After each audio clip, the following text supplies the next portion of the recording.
My job is to sort of help curate the symposium talks.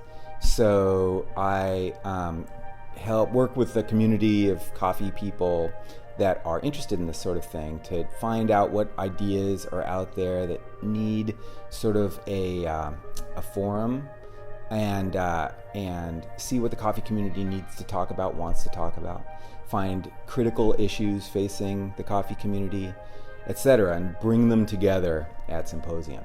So I spend a year seeking out people who have ideas that need sharing, people that are doing interesting things in coffee, and finding them and then bringing them to Symposium to talk with other coffee people.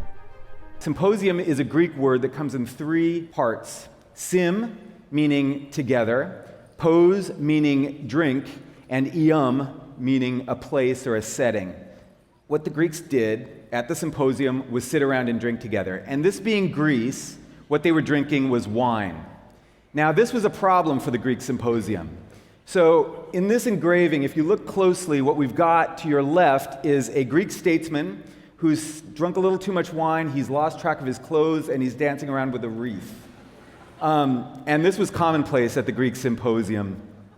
This is my first year as director of Symposium, but I've been involved since the beginning in various ways. I helped lead the first symposium that we had 5 years ago, and I've been really fortunate to be involved in the selection of the speakers, the focusing in on the ideas for everyone since then. What happens at Symposium on site is that people hear a talk, they go have a coffee break afterwards, and they make connections about it.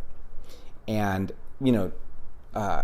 amazing things can happen. So at the first symposium, Tim Schilling, who was at that time doing agricultural research in Rwanda, did a talk about his agricultural research projects. And then after his talk at Symposium 1, a hallway conversation led to the establishment of the World Coffee Research Institution.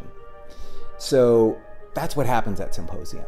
And that happens every year, other versions of that same thing, some sort of idea that sparks interaction that leads to something important.